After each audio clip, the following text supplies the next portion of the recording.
Buenas tardes, mi nombre es Amanda Guzmán Soto, soy especialista del programa de estudios sobre Afroamérica de Casa de las Américas. Bienvenidos y bienvenidas al primer taller internacional Diversidad Afroamericana, Estrategias Educativas, Comunicacionales y Culturales para la Lucha Anticolonial. La Casa de las Américas y el programa de estudios sobre Afroamérica se complacen en recibirlos y se sienten infinitamente agradecidos por su participación en este evento comprometido con la emancipación definitiva de nuestros pueblos. Antes de comenzar nuestra sesión de debate, primero aclarar a todos los participantes que en el día de hoy vamos a dar inicio a la primera sesión de debate de nombres, feminismos y descolonización, en la que estaremos intercambiando sobre la conferencia inaugural Aportes del feminismo decolonial antirracista en la lucha anticolonial y el taller número 1, Pelo malo, pelo bueno, reflexiones desde el nido en mi cabeza, ofrecidos por Ocho Curiel y Fátima González, ambas dominicanas, activistas y feministas.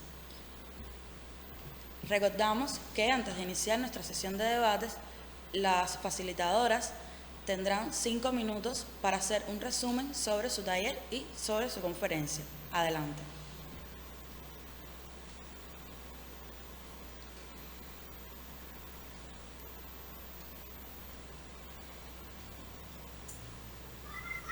Hola, buenas. Quiero saber si me escuchan bien por allá. Sí, se escucha bien. Por aquí te oigo bien.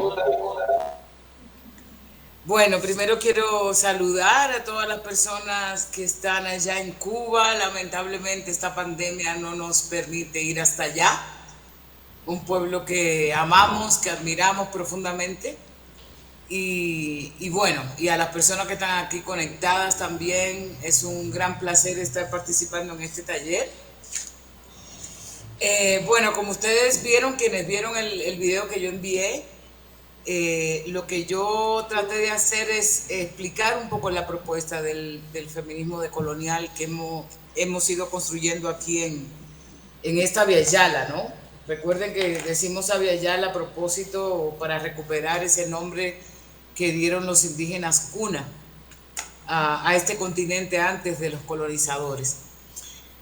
A nivel general, lo que planteé fueron dos fuentes fundamentales del feminismo decolonial, cómo se vino construyendo. Por un lado, lo que son las propuestas de lo que nosotros llamamos feminismos críticos, que hace mucho tiempo están colocando una crítica al feminismo blanco y hegemónico, como por ejemplo el feminismo negro, el feminismo de compañeras indígenas, la autonomía feminista, el lesbianismo feminista, que coloca también la heterosexualidad como centro de todo esto, y que fundamentalmente cuestionaron lo que era el sujeto del feminismo, pensado siempre desde ese feminismo hegemónico como una mujer blanca de privilegios de clase, ¿no?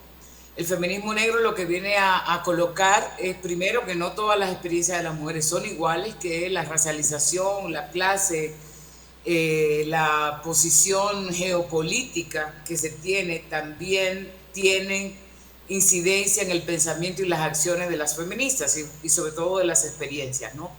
También coloqué lo que son las apuestas de muchas compañeras indígenas que han colocado un pensamiento complejo desde una antología relacional que lo que viene a colocarnos es además que son, digamos, afectadas por los sistemas de dominación como el racismo, el etnocentrismo, el territorio, ¿no? Han también propuesto unas ontologías no antropocéntricas, sino tomando en cuenta que ellas son parte de pueblos, que es un elemento clave que toma el feminismo decolonial para pensarnos también en relación, no solamente esta lógica de pensarnos solamente como mujeres, sino también como mujeres negras, indígenas o poblaciones que estamos en territorios. Y este territorio no es solamente un asunto de la tierra como tal solamente, sino lo que significa el territorio como tejido social, que es un elemento clave ahí, ¿no? El otro elemento que coloqué fue los aportes de las feministas autónomas que desde los 90 estamos, digamos, cuestionando la lógica de la institucionalización no solamente de los feminismos, sino de los movimientos sociales, atravesado por la cooperación internacional, atravesado por el tema del Estado, por el tema de organizaciones internacionales que han impactado en la dinámica de los movimientos sociales, ¿no? Y nosotros venimos de estas corrientes políticas y nos encontramos con la propuesta de María Lugones como de feminismo decolonial, porque además de retomar estos feminismos críticos, también otra fuente importante es lo que han hecho varios pensadores y pensadoras del giro decolonial, ¿no? Y este giro decolonial o proyecto de modernidad, colonialidad, lo que viene a colocar fundamentalmente es que la historia, o una relectura más bien de la historia de nuestro continente, donde la modernidad occidental se nos presentó como la utopía a seguir, ¿no? Como que Europa era el centro de todo, por tanto está llena de eurocentrismo, pero que fundamentalmente entendemos las jerarquías raciales, sociales, de sexo, de sexualidad, a partir del hecho colonial. Eso no quiere decir que en otros lugares no hubiesen existido esas jerarquías, pero el hecho colonial aquí marcó esas jerarquías raciales que tenemos, el racismo, la lógica neoliberales después, ¿no? Y eso ha sido muy importante para nosotras, porque nos ha permitido contextualizar con una memoria larga lo que significa esto. En conclusión, lo que planteo es que el feminismo decolonial tiene una propuesta de considerar primero lo que serían las experiencias situadas en este continente, atravesado por el hecho colonial, pero el hecho de que se haya terminado formalmente, entre comillas, el colonialismo, todavía hoy podemos ver diferentes jerarquías raciales, sociales, sexuales que tenemos al día de hoy, y que lo podemos ver, por ejemplo, con lo que está haciendo el despojo de estos territorios de la Via Yala por parte de las multinacionales. Lo podemos ver con la pandemia también, esa redistribución desigual que hay en términos de los recursos, ¿no? Los bienes comunes, y que cada vez más están despojando, digamos, a territorios enteros. El feminismo decolonial lo que viene a plantear, además de hacer una relectura de la historia, es fundamentalmente una propuesta desde la autonomía de los movimientos sociales, que además esta lucha implica no una fragmentación de los movimientos sociales, sino que toda aquella persona, grupo, colectivo que se proponga una transformación social tiene que atacar todos los sistemas de dominación, como el racismo, el sexismo, el heterosexismo, el despojo, las políticas neoliberales, el militarismo, ¿no? Porque todos nacieron al mismo tiempo en nuestra experiencia. Por tanto, tiene que haber un compromiso por parte de todos los movimientos sociales a una lucha mancomunada frente a estos sistemas de opresión. Eso fue más o menos lo que dije en esos 45 minutos, pero espero que hayan visto el video y que podamos tener espacio para el debate y la discusión. Gracias.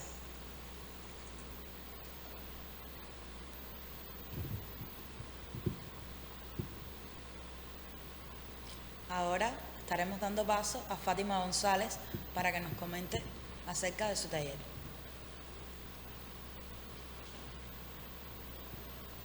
Un beso desde la isla a todos también, un beso y muchísimas gracias por permitirme estar aquí el día de hoy. Como dijo Olchi, en Cuba en el corazón, aquí también en Santo Domingo. Rápidamente, la parte en la que estuve participando y en la que, según el taller, pues lo que intenté hacer, ¿se me oye con eco? No, se te escucha bien. Perfecto, gracias. Lo que intenté hacer fue, como vieron, desde una experiencia muy personal, pues mostrar, ¿no? toda la dinámica que se está dando desde hace muchísimo tiempo, y yo creo que ha sido algo, la parte estética de las mujeres y los hombres negros siempre ha sido una parte política también, ¿no? En República Dominicana se mantenía también en ciertos espacios pero desde una experiencia muy personal mía, pues comenzó de cierta forma en mí, ¿no? Una observación mucho más precisa de lo que estaba pasando en ese sentido de lo que es el pelo afro, y pelo bueno, pelo malo.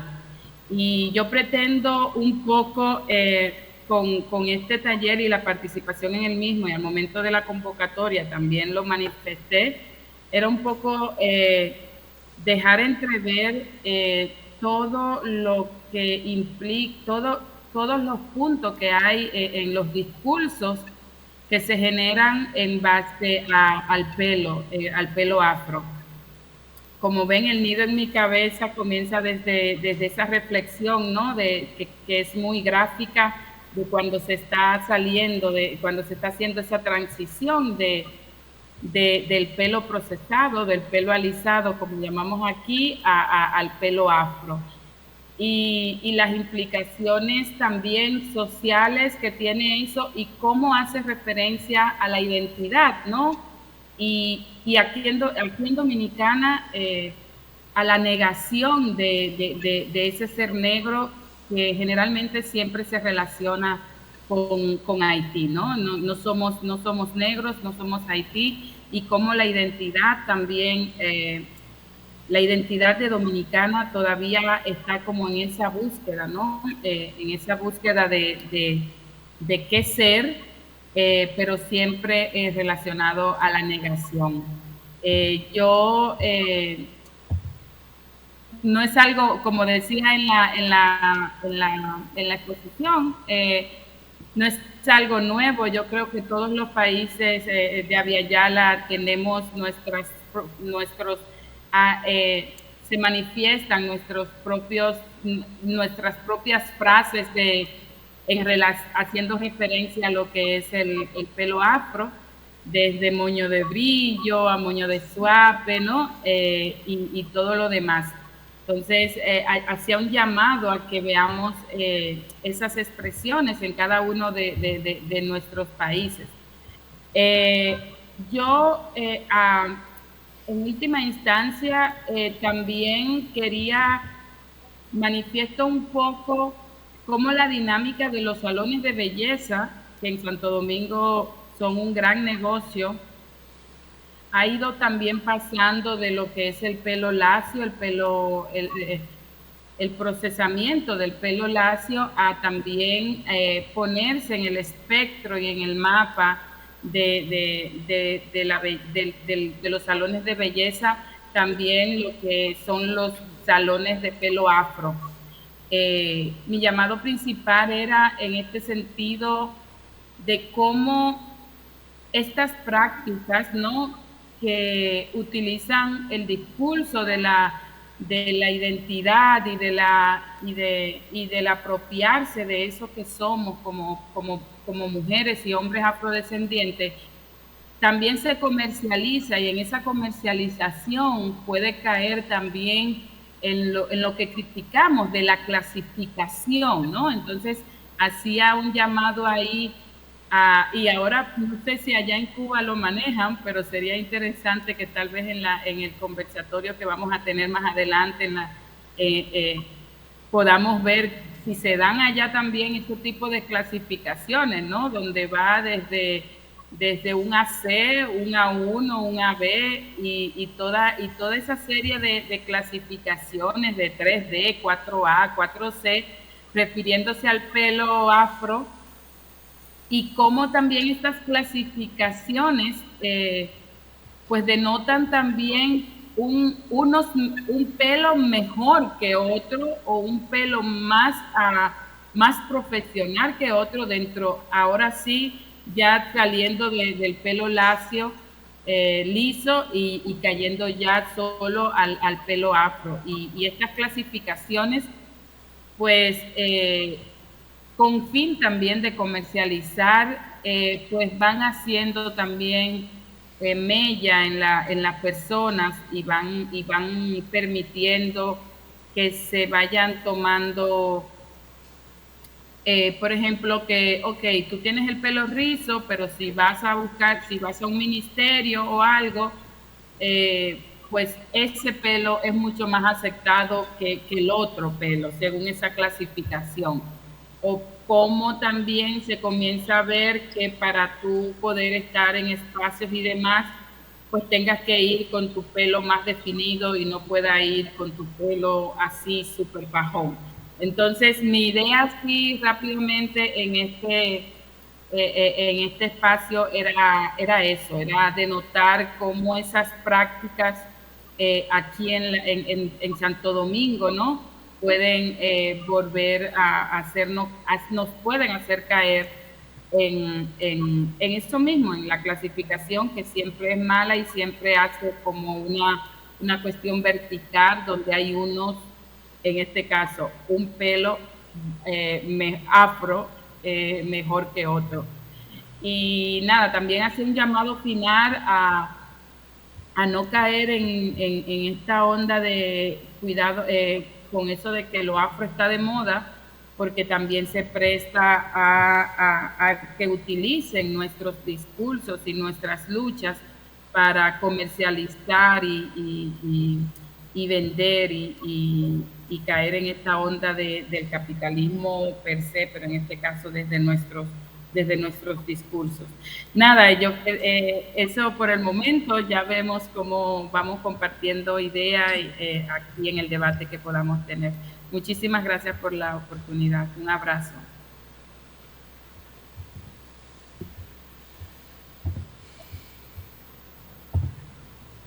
Ahora sí, para dar inicio a nuestro debate del día de hoy, vamos a recordar que el tiempo para el uso de la palabra será para las preguntas o comentarios de los participantes será de 3 minutos y luego las profesoras tendrán 7 minutos para responder todas las preguntas y los comentarios que los participantes les hagan.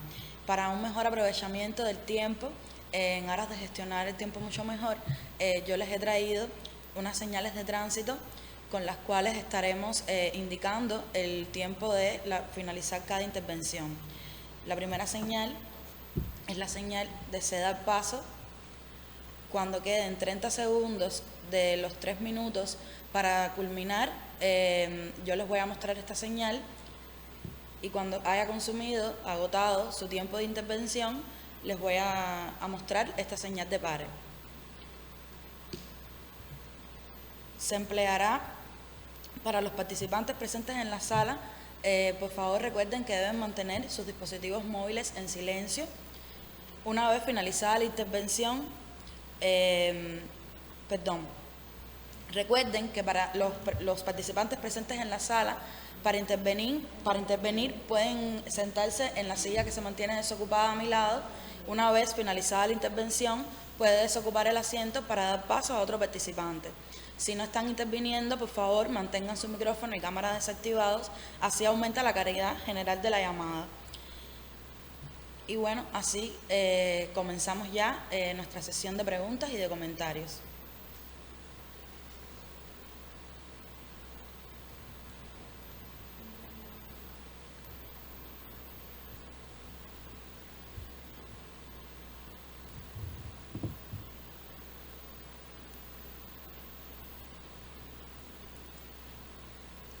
Bueno, les propongo,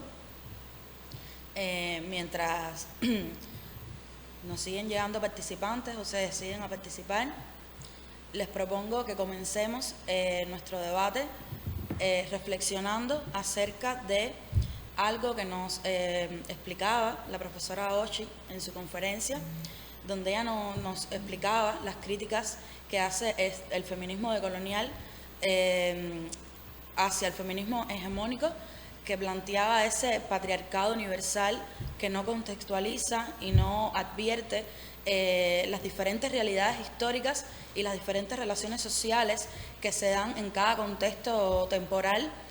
Nos asume a todas las mujeres como las maltratadas, como las oprimidas, cuando en nuestra región también tomamos otros espacios y adquirimos otras conductas y otras actitudes, y ve a los hombres siempre como el maltratador, como el machista, cuando también tenemos muchos aliados hombres que no son la mayoría, pero sí también han ocupado otros espacios de alianzas hacia el movimiento de las mujeres. En ese sentido, quisiéramos saber si los participantes tienen algún comentario que hacer al respecto.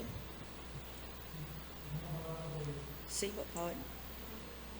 Michael Pons, por favor.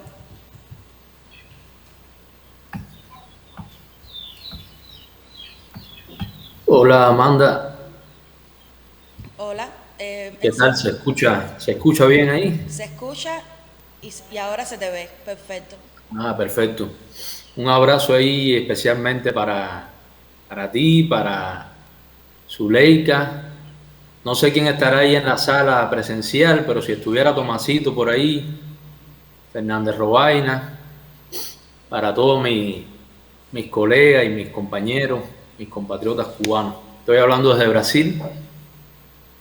Soy miembro de la cátedra Nelson Mandela de Afrodescendencia, investigador hace unos años sobre temas raciales en la educación, ahora con un proyecto de pesquisador colaborador en la Universidad de Sao Paulo y disfrutando especialmente hoy de las intervenciones de la profe Ochi y de Fátima. Pasé la mañana escuchándolas atentamente y realmente fue impresionante escuchar toda esa vorágine de ideas que le surgen a uno a partir de las intervenciones de ustedes.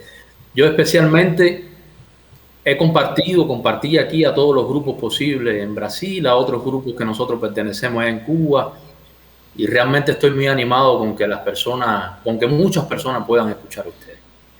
Pero especialmente yo quería colocar una pregunta que al mismo tiempo es también, yo creo que un desafío, ¿no?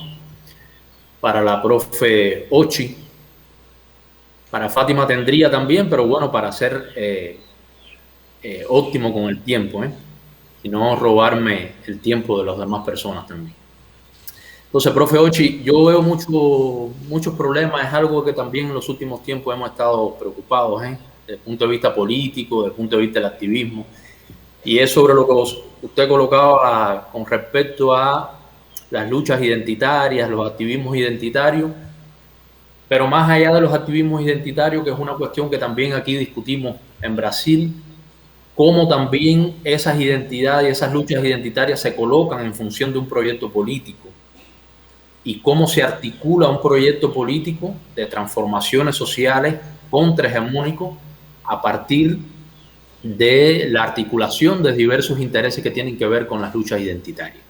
Usted habló de eso con mucha claridad.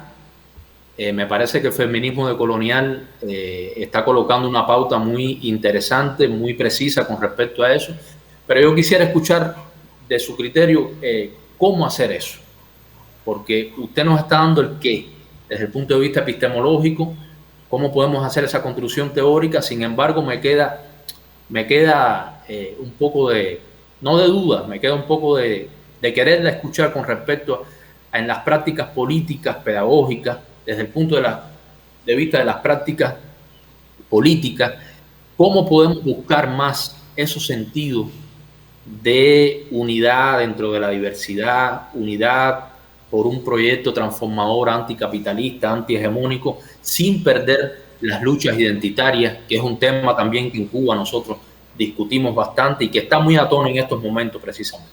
Entonces yo, con la mayor humildad, quisiera también tener sus impresiones con respecto a eso. Muchas gracias, Amanda. Mando un abrazo grande para ustedes, para la profe Ochi, para Fátima también y para todas las personas que están acá. Si tenemos otro participante en sala o conectado que quiera hacer una pregunta o algún comentario. ¿Qué tal? ¿Mi audio ahí? ¿Sí? Hola. ¿Se escucha un poco de eco?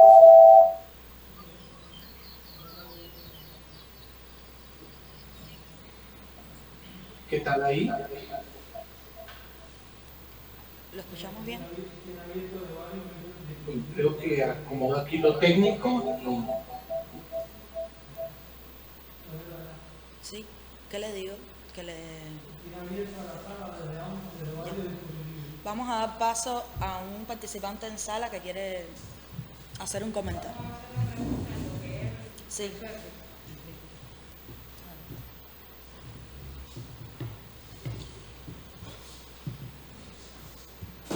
Buenas tardes. Más que una pregunta, quiero hacer un agradecimiento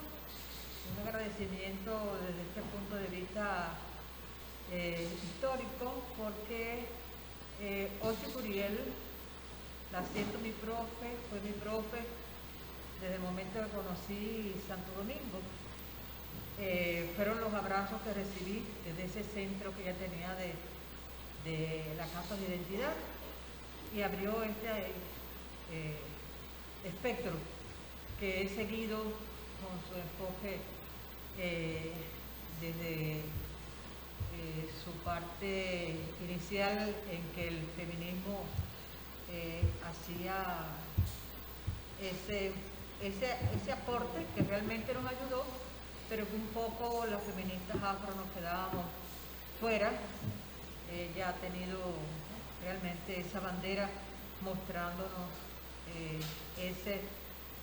esa posibilidad de ir conociendo aspectos necesarios hasta llegar ahora a encontrar realmente esta posibilidad de hacerlo desde el feminismo decolonial. Y acá en Cuba, si bien es cierto que diferentes personas, diferentes especialistas académicas y activistas abordan el tema,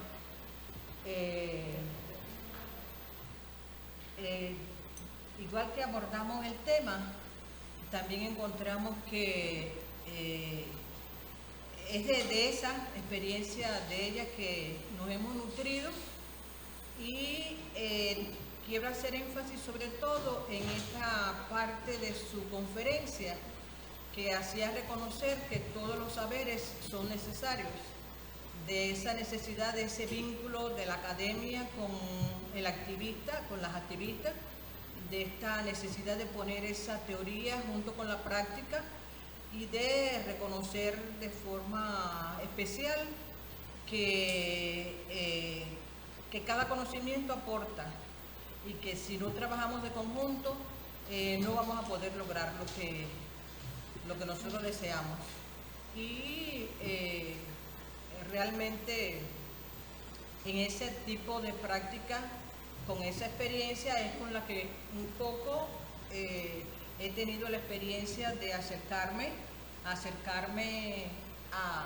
desde la sección de identidades de la Sociedad Cubana de Psicología a diferentes espacios, haciendo este intercambio. Y si bien al principio comenzamos con el tema del feminismo autónomo, estamos ahora llegando con el feminismo negro, con las diferentes maneras de ser negra, y quería poner, antes de que el tiempo me tope, una experiencia vivida en cursos de feminismo reciente que estamos recibiendo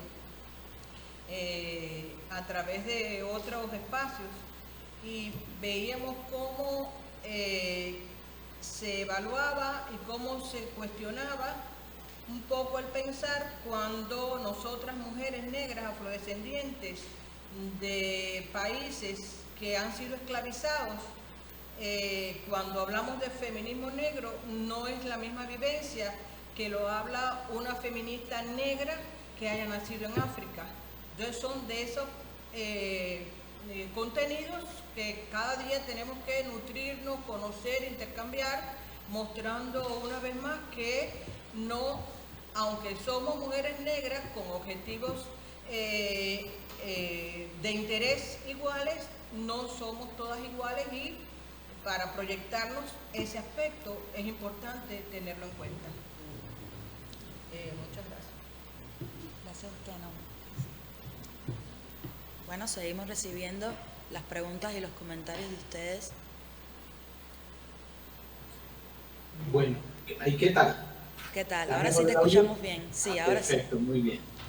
Bueno, aquí desde Colombia, el canal Afro y el canal indígena que operamos aquí en este lugar de este estudio en Colombia. Pues uno de los temas que nosotros encontramos en los distintos grupos, tanto indígenas como afros, no solamente en Colombia, sino de la diáspora africana y del movimiento autóctono de América, son como 3 tesis básicas que se han ido ampliando a 5. La primera es que en la sociedad capitalista el tema es por dónde arrancamos. Por la educación, un sector muy fuerte dice que para la liberación del pueblo negro, lo primero que hay que hacer es la formación, la capacitación del pueblo negro o del pueblo indígena.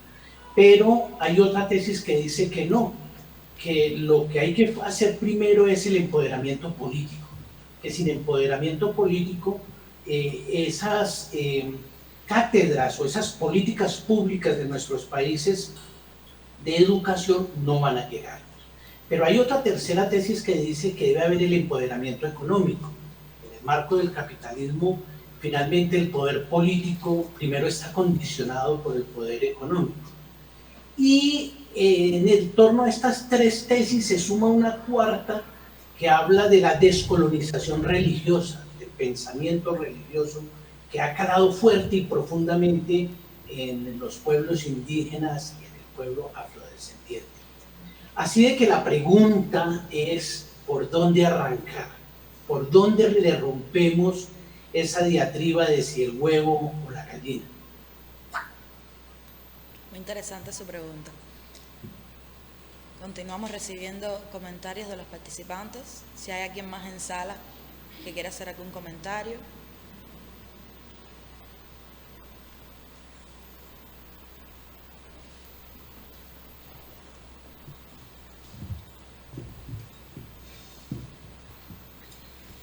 Bueno, ante todo, muchas gracias por el espacio en el que estamos ahora mismo debatiendo. Yo simplemente quería hacer un comentario sobre el resumen que nos hizo Fátima al inicio y con el que yo estoy en primer lugar muy agradecida de que ella haya tocado este asunto en este espacio y con el que estoy también muy identificada y totalmente de acuerdo, que es nada más y nada menos todo el tema relacionado con la clasificación de los cabellos afro y rizados, en el que yo siento que nosotros acá en Cuba tenemos todavía muchísimo que desaprender con todo lo relacionado que tiene que ver con las texturas de cabello, porque como bien comentaba ella en su discurso, hay toda una jerarquización creada, toda una estructura vertical creada a partir de los distintos tipos de cabello. Simplemente el hecho de que estemos nosotras, mujeres negras y mestizas, haciendo esa diferencia tan marcada entre nuestros cabellos, de que mi pelo corresponde a una textura 2 o 2A, 2B, 2C, hasta una textura 3, 3A, 3B, hasta una textura 4, 4X y en fin, creo que también forma parte de esa misma colonización que nos han impuesto y que sin darnos cuenta quizás también estamos reproduciendo. Y a partir de esta misma jerarquización de los tipos de cabellos, hay detrás todo un negocio que sin duda está relacionado con los productos, porque cuando nos ponemos a profundizar un poquitico acerca del cuidado del cabello, nos damos cuenta, y es lo que la literatura, por decirlo de alguna manera, nos está enseñando y lleva varios años ya enseñándonos, es que para cada tipo de textura de cabello afro rizado hay un tipo de producto, y esto indiscutiblemente responde a todo un negocio, a una comercialización que hay por detrás. Y a veces nos olvidamos, y no solamente estoy pensando en el caso de Cuba, sino ya también de manera internacional, de toda la riqueza que nos proporciona la naturaleza, que a veces son productos que tenemos ahí a la mano, muy al alcance de nuestras manos, en nuestras propias casas, en una maceta que podemos sembrar un día, en un patio que podemos tener al lado de nuestra casa, y se nos va entonces olvidando un poco de toda esta riqueza y todos estos productos que tienen un beneficio tremendo para el cuidado de nuestro cabello, y entonces nuestra mirada va más para toda la comercialización de productos que sin duda lo que está es reafirmando específicamente esto, la clasificación y la jerarquización que nos estamos creyendo y estamos aprendiendo ya desde un buen tiempo sobre los distintos tipos de cabello que tenemos. Y bueno, nada, yo quería especialmente, si ella podía un poquito profundizar, si el tiempo nos favorece sobre sobre todo este asunto que puede parecer, digamos que superficial, pero en realidad es mucho más profundo de lo que pueda aparentar, porque como bien decía ella, y también estoy totalmente a favor de eso, de que nuestra estética también tiene una parte importante de política. Bueno, nada, si ella pudiera quizás hablar un poquito más sobre este tema, se lo voy a agradecer. Gracias. Muchas gracias.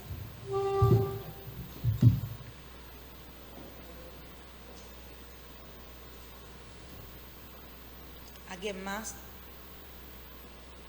en sala o conectado que quiera hacer algún comentario?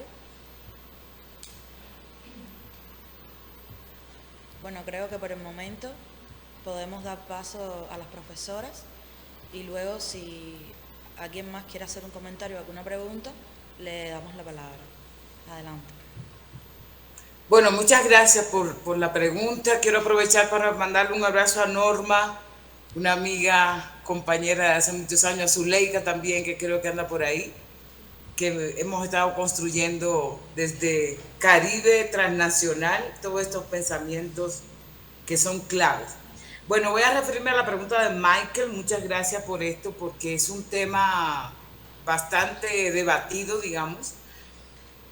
A ver, yo creo que las identidades son súper importantes. Yo creo que la pregunta de quién soy siempre nos va a estar rodeando, y más a quienes nos negaron ese quién soy durante tanto tiempo. Es decir, y nosotros y nosotras que estamos en el Caribe sabemos muy bien que esta lógica de la supremacía blanca hizo negar nuestra negritud. Que hace muy poco tiempo, a pesar de que tenemos muchas resistencias históricas, es que ha habido movimientos que reivindican la negritud de los años 30, ¿no? Más o menos. Y en ese sentido yo creo que la identidad es importante para nuestra subjetividad, para la coalición política, etcétera. El problema que yo veo y es el límite que yo veo de las identidades, es cuando en vez de ser una estrategia política es el fin en sí mismo. Por ejemplo, muchos de los movimientos,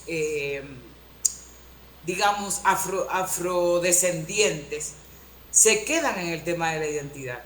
Y es importante decir la reivindicación de lo que Fátima precisamente está planteando hoy, del tema de la estética, del tema de la música. Por supuesto que esos son elementos muy políticos para nosotros y nosotras, ¿no?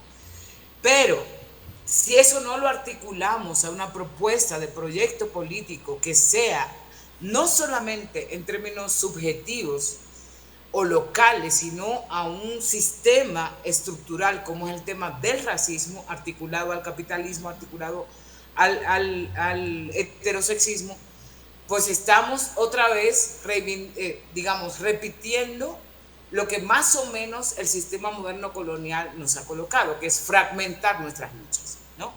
Entonces, la identidad negra parecería, o quienes están interesados e interesadas en el tema del racismo, parecería que solamente somos las personas afro. O las personas que están interesadas en acabar la violencia contra las mujeres, parecería que es una lucha solamente de las feministas, ¿no? O el tema de la tierra parecería que solamente de los pueblos indígenas. Ese es el problema de la identidad. La identidad, al mismo tiempo que nos fortalece en nuestra subjetividad, ¿no?, también nos fragmenta, siempre y cuando esa identidad sea el centro solamente de nuestra política. Yo creo que las identidades hay que tomarlas como posicionamientos políticos, obviamente, hay que tomarlas como estrategias políticas que nos permitan decir, yo soy afrodescendiente, me reivindico afrodescendiente, pero mi lucha fundamental no es solamente quedarme orgullosamente ser afrodescendiente, sino acabar con el racismo. Yo soy lesbiana feminista, bueno, orgullosamente me digo lesbiana feminista frente al heterosexismo, pero mi fin, mi proyecto político es acabar con la lógica heterosexista, ¿no? Que yo creo que son niveles distintos, a veces se articulan y a veces no necesariamente. Y una de las críticas que nosotros hacemos precisamente como feministas decoloniales es que muchos de nuestros movimientos se basan fundamentalmente en la identidad. Esa identidad que los estados multiculturales quieren reconocer, por ejemplo, aquí en Colombia, con la Constitución del 91 se reconoció que ciertamente había poblaciones indígenas y afro, pero ese reconocimiento no se ha transformado, digamos, en acabar con el racismo, con las políticas neocoloniales que atacan precisamente a los grupos indígenas y afro dentro de esta lógica de la modernidad colonialidad. A eso que me refiero, Michael, en el sentido de cuáles son los límites de la identidad. ¿Cómo hacerlo? Pues haciendo coaliciones políticas. O sea, yo creo que la única manera, y aquí pongo el ejemplo de Berta Cáceres de Honduras, que siempre pensó que en su comunidad, con el COPIN, que es la organización donde ella trabajaba, ahí se abordaba el tema del patriarcado, se abordaba el tema del racismo, se abordaba el tema de la lesbo y la homofobia dentro de la comunidad. Y ahí estaban mujeres, hombres, gays, niños, niñas, jóvenes. Es decir, yo creo que tenemos un reto de no seguir fragmentando nuestros movimientos, sino que más bien hacer ese proyecto donde los sujetos de la política sean múltiples, porque además uno de los impactos de la colonialidad ha sido la separación, ha sido que nuestras comunidades han sido fragmentadas. Yo creo que tenemos que volver, ¿no? Quienes no la tenemos, porque hay muchos colectivos que sí la tienen y además comunidades que sí la tienen, volver a la comunidad, no como una cosa idílica, sino esa comunidad donde al mismo tiempo que hay diferentes relaciones de poder racistas, sexistas, heterosexistas, también hay resistencia a eso, ¿no? Y eso es lo que le apuesta por lo menos el feminismo decolonial. Yo creo que es posible y además antes de esta lógica de la cooperación internacional y todo eso, ya eso se hacía, es decir, es retomar nuestra propia memoria de las luchas históricas que hemos tenido. Gracias, Norma, por tus palabras. Yo creo que evidentemente lo que plantea sobre cómo vamos a colocar, digamos, la importancia de los diferentes saberes. Tenemos que saber que la academia también es una forma de colonialidad, más allá de que una de clase en la universidad, ¿no? Pero fue la forma que la lógica eurocéntrica nos dijo que ahí se creaba el conocimiento. Sin embargo, nuestra gente, nuestra familia, nuestros vecinos, nuestras comunidades, todo el tiempo están teorizando sobre algo. Todo el tiempo hay una serie de saberes que no colocamos dentro de la importancia que necesitamos darle en relación a ese saber que viene de la academia, ¿no? De hecho, si ustedes vieron el video, yo todo esto que digo del feminismo decolonial sobre los elementos claves que venimos construyendo, ese conocimiento no se construyó en la academia, lo construimos nosotros en el movimiento social, ¿no? Entonces yo creo que es súper importante lo que acabas de decir. Y lo otro, evidentemente no hay un sujeto universal de ser afrodescendiente, ¿no? Cada contexto, más allá de que, como dices, tenemos historias comunes, que es la esclavitud y al mismo tiempo la resistencia, pues también eso se dio en contextos diferentes. No es lo mismo ser un negro afroamericano que un negro del Caribe, no es lo mismo, aunque haya elementos comunes sobre cómo nos afecta el racismo, pero ese racismo también es contextual.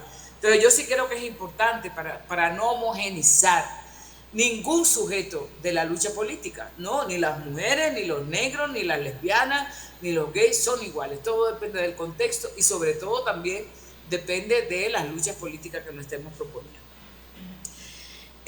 Sobre la pregunta de Luis desde Colombia, yo creo que esas son preguntas peligrosas. ¿Qué es primero, qué es después y qué viene después? Y eso el eurocentrismo nos llevó a preguntarnos, por ejemplo, si fue el capitalismo que creó el racismo, si fue la división racial del trabajo que creó el capitalismo mundial, ¿no? O que si fue el patriarcado que generó el capitalismo y o el racismo. Es decir, esas son preguntas que no nos convienen. Y sobre todo estando en la Via Yala, porque esos procesos se dieron al mismo tiempo. O sea, no podemos decir cuál fue el primero el huevo y cuál fue segundo la gallina, ¿no? En ese sentido, yo creo que para, digamos, una lucha que se proponga eliminar todos los sistemas de dominación implica varias cuestiones. Uno es, evidentemente, la educación, pero ¿cuál educación? O sea, vamos a remitirnos a la educación que nos dan en las escuelas históricamente, que es eurocéntrica, que es racista, que es sexista, que es heterosexista. O sea, tendríamos que pensarnos, y además los grupos indígenas y afro tienen muchísima experiencia, ¿no? Donde la educación corresponde fundamentalmente a sus realidades, en sus idiomas, además, que es un proceso de descolonización. Entonces, la primera pregunta que tendríamos que hacernos en términos de la educación no es que los indígenas y afros se tengan que educar como nos han educado los blancos, sino cuál tipo de educación es descolonizadora para un proyecto de liberación, ¿no? El empoderamiento político, esa es la otra pregunta, ¿de cuál política estamos hablando? Solamente estamos pensando en esa política tradicional que implica la representación del Estado. Cuando ese Estado es colonial, cuando es el Estado que digamos, y sobre todo en Colombia, ¿no? Que define una política que son racistas, que son sexistas, que son heterosexistas, que están en la mano, digamos, de las élites de este país. Yo creo que lo político también hay que abrir la posibilidad, porque la gente, lo que hace en los territorios también es político, porque lo político son propuestas y estrategias que hacen para modificar la realidad, para modificar su realidad. Y hace tiempos, mucho tiempo, antes del Estado Nacional, de hecho, que la gente está haciendo política. Entonces, la otra pregunta es, ¿qué tipo de empoderamiento político se necesita? Desde el feminismo decolonial decimos que esa política tiene que ser comunitaria, donde ahí se dé la educación y la formación que necesitamos como un proceso decolonial, donde luchemos contra todas las opresiones, donde la tierra no sea una mercancía, donde las políticas neocoloniales no sea lo que está despojando a la gente. O sea, es otra ontología lo que estamos desarrollando en ese sentido. Y eso tiene que ver con el empoderamiento económico también. Es decir, ¿qué tipo de empoderamiento económico? Esta lógica de pensar los emprendimientos ahora, ¿no? O la industria cultural, eso es parte del capitalismo.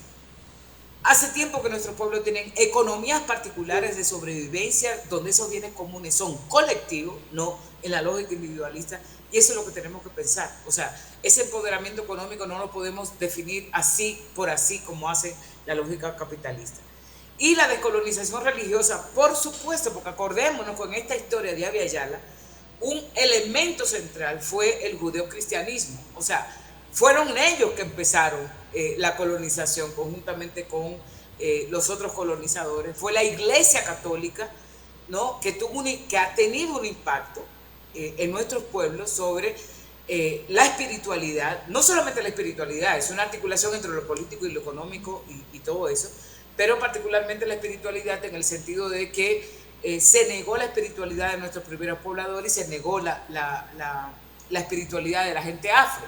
Y ahora dicen que eso es diabólico, que eso es del demonio, etcétera, etcétera. Entonces, una descolonización religiosa implica necesariamente reivindicar, enorgullecernos por esas religiosidades que nuestros ancestros y nuestras ancestras han tenido.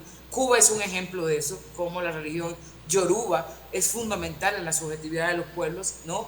Y no seguir con esta lógica judeocristiana que además se ha convertido ahora en protestante con todas sus diversas manifestaciones evangélicas, etcétera, que tienen un poder importantísimo en la cuestión política del Estado, ¿no? Por tanto, yo sí creo que también es importante la descolonización religiosa. Bueno, lo voy a dejar ahí para dar tiempo a Fátima para que continúe. Muchas gracias. Puedes continuar todo lo que quieras, porque yo también estoy encantadísima siempre contigo. Bueno, no, yo creo que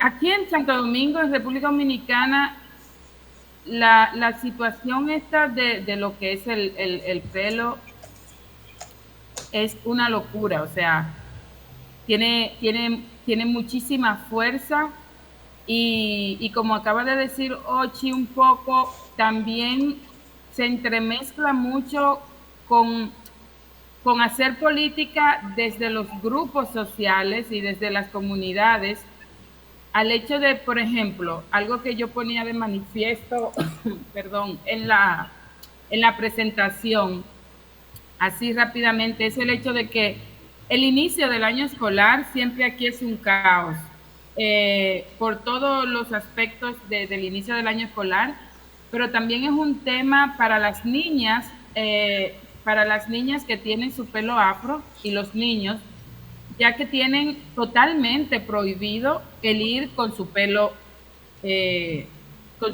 suelto al colegio, ¿no? Entonces las niñas que tienen una clasificación de pelo en esa jerarquización que puede definirse como que cae entre el pelo más bueno, así, haciendo comillas, como aquí lo tratan, ¿no? Como le denominan.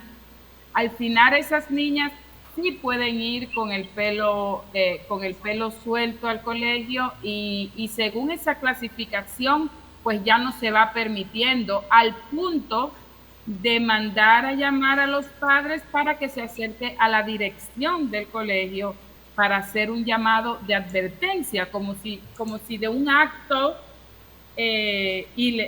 un acto indisciplinario se tratara el ir con el pelo suelto. Entonces, lo que le estamos dando a el otorgamiento, el poder que le damos al pelo va a ese nivel. Antes te llamaban a dirección en el colegio porque estabas de desorden en la escuela o porque tenías un inconveniente con otro estudiante o estabas un poco de malcriado. Esos son los motivos por los que se te puede llamar a la dirección.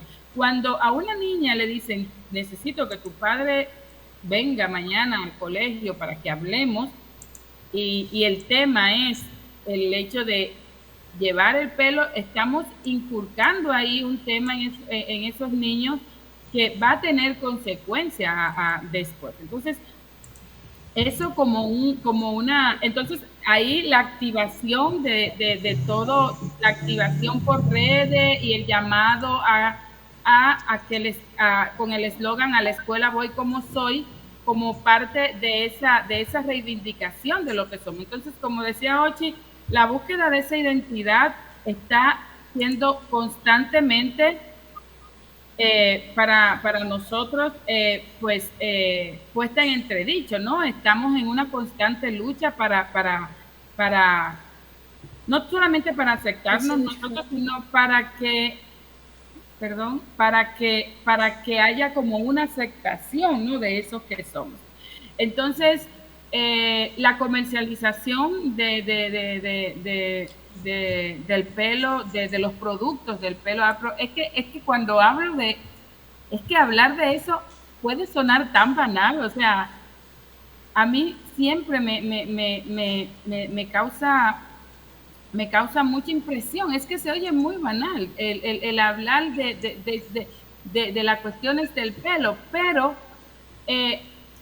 algo que yo tengo bien claro y que creo que también debemos tener claro desde los diferentes puntos donde trabajamos el tema de la identidad y la decolonialidad y todo, es que muchas experiencias de ese reconocimiento de lo que somos como personas negras comienza por esas simplezas, lo que podemos llamar simpleza, que es las experiencias a nivel estético que podamos tener con relación a otras personas. Y esa interacción constante lo que hace muchas personas tengan ese primer acercamiento a esto que luego se vuelve como la pregunta insignia del descubrimiento de cuándo te diste cuenta que eras negro, ¿no? Y cómo ¿cuándo te diste cuenta que eras negro? Como, ¿cuándo supiste que sí, que era negro y lo que eso implicaba? O lo que implica, ¿no? Y toda esa entonces reflexiones que se generan a partir de esas experiencias que vienen dadas por las cuestiones estéticas, en este caso, el uso del pelo afro o las trenzas o los turbantes o demás, o cómo no se te permite entrar a un banco comercial aquí en Santo Domingo si tienes un turbante en el pelo, cuando llevas trenzas o demás, y como tienes que quitártelo. Entonces, cuando hay otras personas de pelo liso, lacio, que pueden estar ahí mismo y no le hacen ese llamado. Entonces, yo al momento de esta conversación y al momento de planteárselo también a las colegas de Juntas de Prieta, en relación a las conversaciones sobre la clasificación, pues partimos de eso, ¿no? Partimos del hecho de que tuvimos desde nuestras experiencias muy personales, ¿no? Y desde el activismo, pues comenzar a hacer este tipo de reflexiones que no son tan particulares y que pueden ser muy comunes a muchos espacios de Abya Yala, ¿no? A muchos pueblos, a muchas comunidades, con otros aspectos también, ya sea de vestimenta o de otro tipo, y que nos permiten pues acercarnos a todas estas reflexiones, que nos permiten tener un acercamiento a todas las reflexiones que han hecho Ochi, Yudelki y muchísimas otros colegas de GLEFAS, ¿no? Y de otras latitudes que vienen pensando en las diferentes formas y estrategias y políticas para nosotros pues descolonizar el pensamiento y todas las acciones que llevamos día a día. Aquí en Dominicana, colega, a la joven que hizo la pregunta, pues no te imaginas lo del comercio en relación al cabello afro, es una locura, no se sabe qué escoger, no se sabe qué es bueno o qué no es bueno. Miles y miles de productos están llegando a cada rato.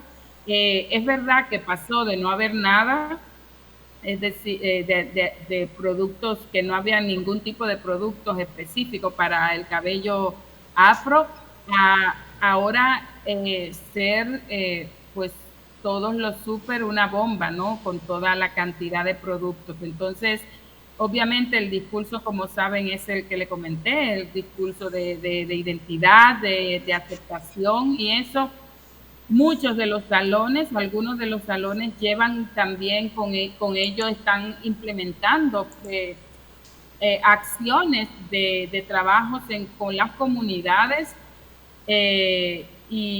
pero claramente no se ha hecho un abordaje de ver qué tanto trabajan esos temas desde la descolonialidad, o si simplemente siguen perpetuando pues ese tipo de clasificaciones, que de no pararlo, como bien comentabas, pues vamos a tener luego el problema de comenzar otra vez a trabajar, bueno, el pelo afro y ya, y esta clasificación es lo que menos importa. Entonces, esto desde esta parte.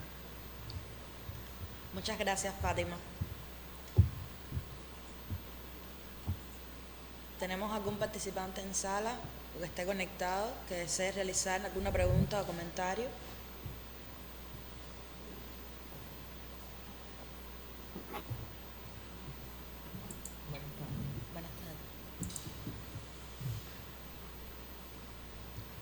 Buenas tardes a todos. Bueno, lo primero que quisiera preguntar es, ¿de dónde sale la clasificación de cabello afro? ¿De dónde surge? ¿Quién la crea? Porque el solo hecho de llevar el cabello natural es un acto de resistencia.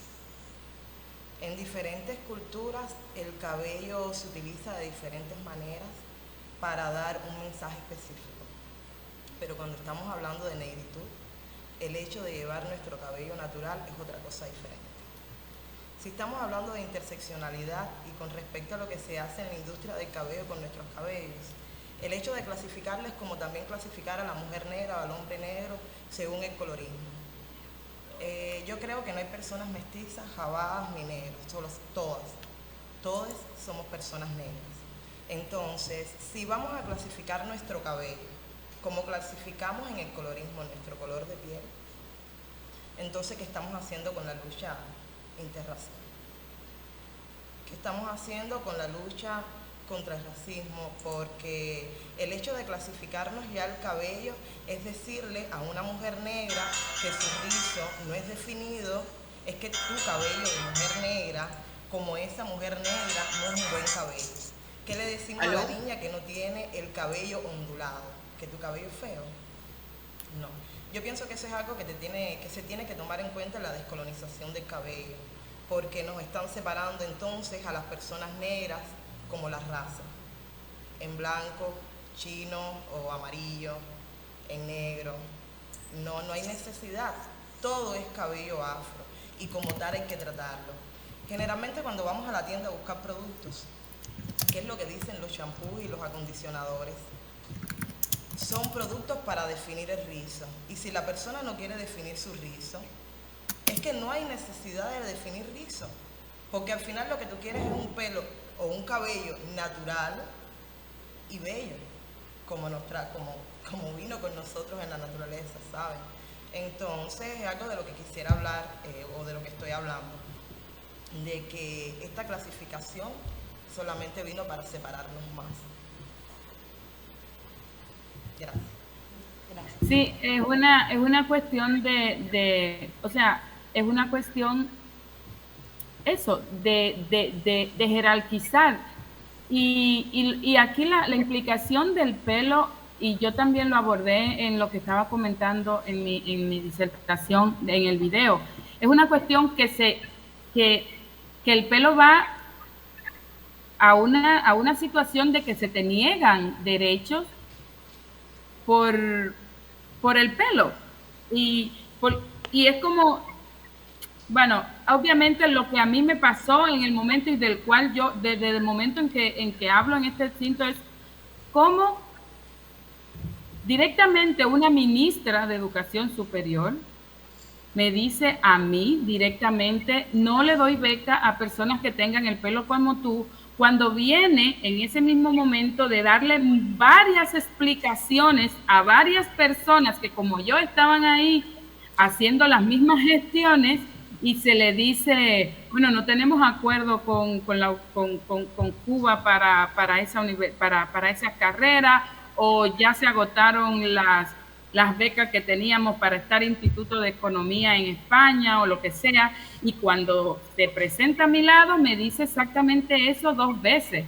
Entonces, aquí no te estoy diciendo que estoy totalmente de acuerdo con lo que acabas de decir y con lo que estamos planteando aquí. Esta clasificación, aunque no le estamos poniendo mucho caso ahora, por eso me he llamado a eso en este momento, porque si estás en encuentros, en actividades relacionadas con la afrodescendencia, hay siempre un tema relacionado a lo estético, muy específicamente del pelo, y en otros espacios se te habla claramente, no, la clasificación de A, C, AB, 3D, que yo no me interesa, pero está ahí, y hay personas que la manejan al dedillo.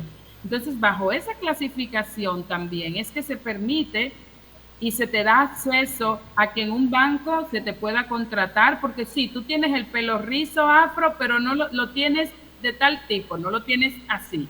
Entonces, a ti sí te podemos contratar, o a ti no te lo podemos, tal vez no te mandamos a peinar, pero tú no puedes venir aquí con ese pelo, no sé, un pelo tipo C, que creo que son lo que están más.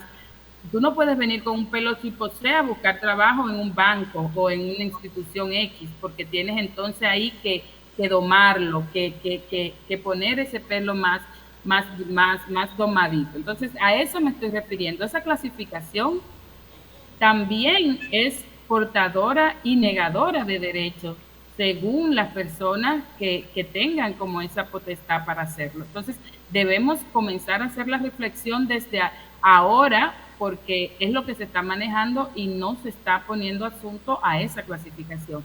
Se sigue manejando como algo bueno, como algo normal, como algo que no va a tener ningún inconveniente, y sí comienza a generar ya problemas de acceso a otros derechos y a otras oportunidades. No sé qué dice Oche al respecto. Dile a Oche algo ahí.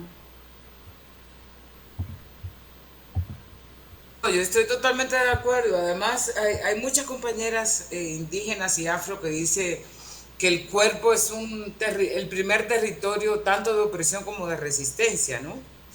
Y yo creo que eso tiene que ver con la importancia que ha sido el pelo, sobre todo para las mujeres, porque aquí hay una articulación entre racismo y sexismo. Y evidentemente ahí está, como tú dices, la importancia de la identidad. Eso es parte importante para nosotras y nosotros reconocer nuestra negritud, ¿no? Dejarnos el pelo así, pero eso ha tenido, por lo menos para muchas de nosotras, muchos costos altos de racismo, ¿no? Pero a la vez yo creo que se combina en este momento, primero, una conciencia por parte de mucha gente joven sobre su negritud, que obviamente eso el capitalismo lo convierte en moda, y que a la vez eso deriva en lo que ustedes están planteando sobre los recursos.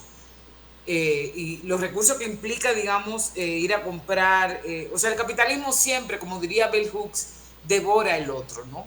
O sea, esa lógica de la identidad, de las cuestiones que son parte de la resistencia, es como una manera de retomar eso para devorarlo en términos capitalistas. Pero yo sí creo que obviamente, y en Dominicana eso lo vemos frecuentemente, aquí también en Colombia, en la parte de Cartagena, Barranquilla, que se niega a las niñas, sobre todo, la entrada a las escuelas con su pelo natural. ¿Y eso qué quiere decir? Sencillamente es implantarle una estética blanca para que ella no se siga reconociendo. Y sabemos lo que esa vaina implica.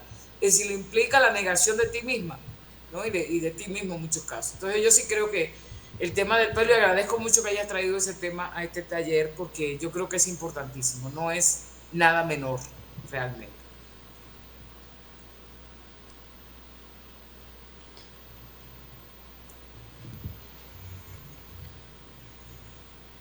¿Tenemos otras participaciones? Michael tiene la mano levantada. Michael Pons. Adelante, Michael. No, la verdad yo quería bajar la mano y al final lo que la subí nuevamente. Me disculpan. No pasa nada. Yo tengo muchas ganas de hablar, pero mejor es pensar y guardar un silencio activo para seguir produciendo. Yesenia. A partir de todo lo que ustedes están hablando. Muchas gracias. Yesenia, de Canal Afro, quería pedir la palabra. Adelante. Hola, buenas tardes, compañeras. Hola, compañeros. buenas tardes. Bueno, mi pregunta es, ¿qué significa racimachismo?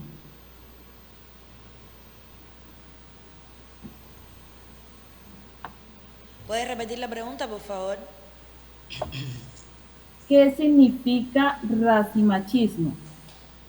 Pues Yesenia, yo nunca había escuchado esa palabra, pero asumo, intuyo, que tiene que ver con la articulación entre el racismo y el machismo, como dos maneras, digamos, de pensar también la lógica de la opresión. No sé de dónde viene, no sé quién la propone, pero es pura intuición.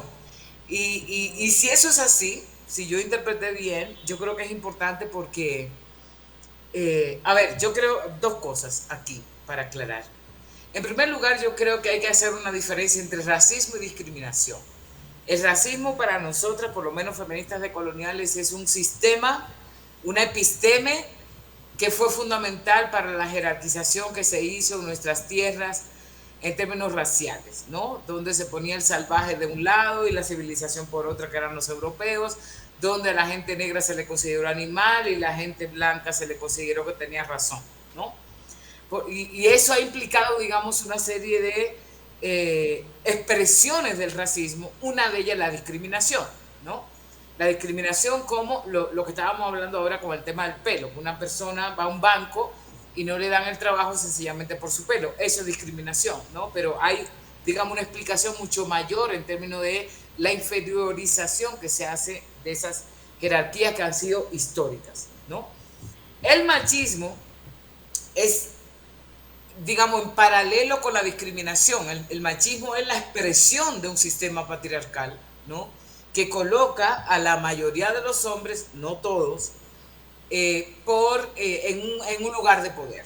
En un lugar de poder, en lo económico, en lo político, etcétera, etcétera. Lo vemos también en el Caribe que eso es así. Por tanto, aquí hay... no necesariamente tienen el mismo nivel, aunque están relacionados. Y tal vez lo que quieren decir con racimachismo es que hay un tipo de racismo que se articula, o más bien no un tipo, no, el racismo se articula con las lógicas patriarcales, como también se articula con todo, con lo económico, con lo político, con la... o sea, una de los grandes aportes del feminismo negro es precisamente lo que ellos han llamado la matriz de opresión, es decir, la matriz de opresión no segmenta las situaciones de discriminación, de prejuicio, de racismo, de heterosexismo, al contrario, porque precisamente en los cuerpos negros, en los cuerpos indígenas, en los cuerpos empobrecidos, es que esa matriz se hace evidente, ¿no? Es decir, nosotras no solamente somos discriminadas por el hecho de ser marcadas como mujeres, sino marcadas como mujeres negras. Pero además, sabemos que cuando estábamos marcadas como mujeres negras, la mayoría de las mujeres negras de nuestro continente es empobrecida, precisamente porque hay una articulación sobre el racismo y el capitalismo. Entonces podemos decir que una mujer negra empobrecida, ¿no?, pues tiene una matriz de opresión que tiene que ver con su experiencia, aunque eso podemos hacerlo teoría, pero la experiencia aquí es lo que está hablando. Yo creo que el ejemplo que Fátima pone en el tema del pelo es un ejemplo de eso, ¿no? Entonces, no sé, yo no había oído de ese concepto, pero supongo que tiene que ver con eso y aproveché de una vez para entrar ahí mis cuñas en lo que yo pienso sobre eso. ¿Alguien más que esté conectado, que quiera participar? Vamos, anímense. Yo tenía una pregunta.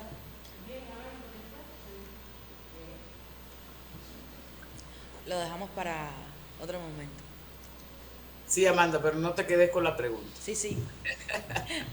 Buenas tardes, Alain, gestor del proyecto Lo Damos Risa, y quisiera interactuar sobre... Yo soy joven, esta intervención es buenísima para los jóvenes que tienen que ver con esta parte racial, sexista, que llega a cada joven que, como yo, que está participando en este momento aquí.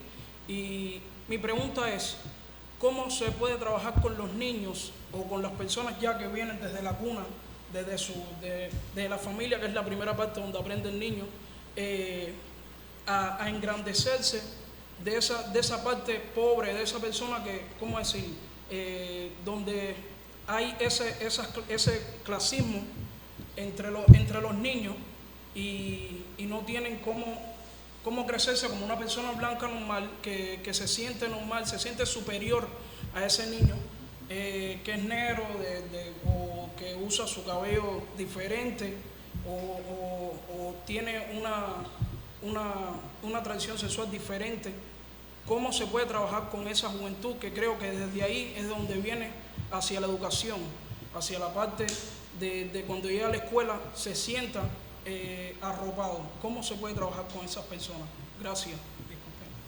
Gracias, Alain. Yo creo que es una pregunta muy importante la que tú dices, ¿no? Porque eso es o sea, los niños y las niñas sufren mucho cuando son objeto de exclusión, de discriminación, cuando son objeto del racismo, etcétera. Y yo creo que tanto desde la familia podemos hacer un trabajo de concientización para que se sientan orgullosos de lo que son, para que se sientan seguros y seguras de lo que son, ¿no? Yo tengo una sobrina que ahora tiene 10 años, que desde muy pequeña le estamos trabajando el tema del pelo, precisamente, ¿no? Para que se deje su pajón, para que ella se sienta orgullosa, para que vea que su pelo también es lindo. Entonces, yo creo que es un tema súper importante, pero además hay muchas metodologías, ¿no?, que podemos utilizar, por ejemplo, en las escuelas. Si nosotros nos ponemos a pensar cuáles fueron los libros que nosotros leímos cuando éramos pequeños, eran de los blancos, de los niños blancos que eran salvadores del mundo, ¿no? Cómo la representación aquí es súper importante, que los niños y las niñas tengan representaciones en los cuentos, en los libros de naturales, de social, etcétera, que se vean allí, ¿no? Porque es que las imágenes de la gente negra casi no aparecen. Por tanto, eso implica hacer metodologías infantiles que reinterpreten la historia, que hagan otro tipo de representación. Pero además, fuera de la escuela también podemos hacer muchísimo trabajo comunitario, en el sentido de que los niños y las niñas también tengan esas representaciones, y los juegos son maravillosos para eso, ¿no? Entonces yo estoy de acuerdo contigo que es súper importante que estas nuevas generaciones que van creciendo pues tengan otras herramientas que probablemente muchas de nosotras no tuvimos. Por suerte hoy hay muchísima producción en la tecnología, en las películas, que también, digamos, hay una contrahegemonía también de imágenes, de símbolos, que también podemos utilizar con esos niñas y niños. No sé, Fátima, si quieres completar. Sí, no, totalmente de acuerdo contigo. Nosotros aquí en República Dominicana tenemos un trabajo muy arduo que hacer en ese sentido, porque nosotros dentro de este trabajo que sugieres, Ochi, que podemos hacer y que estamos haciendo, tenemos que quitar mucho de toda esa concepción y todo este imaginario que tienen los niños desde ya 8 o 5 años sobre el ser negro y cómo también se relaciona con Haití. Es decir, yo soy una mujer de frontera. Yo soy de un pueblo que le llaman Pedernales, que hace frontera con Haití. Entonces, en los pueblos fronterizos y en todo el país se da la dinámica de que si te van a decir algo, si tienes el pelo así todo empajonado, todo afro, mira, haitiana, Tití, te dicen, que hacen toda esa alusión a Haití también. Entonces aquí tenemos también que hacer ese trabajo que es un poco más complejo, ¿no? No solamente aceptarse y trabajar desde la comunidad para aceptar esa afrodescendencia en nosotros, sino también trabajarla desde la parte de eliminar o cambiar ese imaginario sobre Haití que en Dominicana. Entonces, es un trabajo arduo, no es un trabajo. Yo aquí digo mucho que lo que hagamos, tal vez la vida no nos alcance para ver algunos cambios que podamos considerar significativos, pero ya yo con mis sobrinas que son de pareja mixta, ¿no? Mi hermana que es dominicana, mi cuñado que es haitiano, desde el trabajo que hago con ella, desde casa, desde todo del piropear su pelo y todo su flow, como yo digo, pues ese trabajo al final puede dar su fruto. No es algo que se pueda considerar tan significativo, porque siempre creemos que todo debe ser muy grande, que todo debe tener un impacto inmediato. No, al paso, haciendo cositas que pueden parecer mínimas o que no tienen tanta relevancia, pero le vamos cambiando, ¿no? Vamos cambiando esa percepción, un niño a la vez, una persona a la vez, y tomarnos el tiempo de si conocemos alguna forma de cómo tratar el pelo, hablarlo, decirlo, de trabajar con las comunidades que están haciendo muchísimas cosas, ¿no? La comunidad ya de por sí es resiliente y tiene sus formas, y como decía Ochi, desde antes de que existiera el Estado ya se estaba haciendo política, ¿no? Entonces, tomar esas prácticas y apoyar esas prácticas que se dan desde lo comunitario es también una parte de donde podemos trabajar todo esto que estamos diciendo de la identidad y la afrodescendencia en los más jóvenes. Es un trabajo muy arduo y nada, hay que continuarlo porque ya está iniciado, hay que continuarlo y no desistir.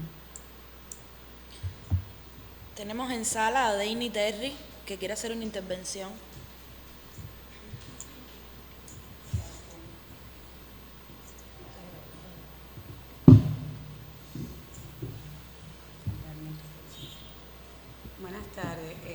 gracias. Yo, si bien estaba prestando atención a las preguntas que hacía el joven de Lo Llevamos Rizo, hace rato yo estaba como Michael pugnando por no intervenir, pero hay cosas importantes que quiero comentar. Por ejemplo, en el contexto cubano, estas situaciones de los asuntos del cabello están muy interesantes en últimas, porque a veces sucede que entre las mismas personas afrodescendientes, cuando alguien se lasea el cabello, pues encuentra resistencia en personas que llevamos el cabello natural.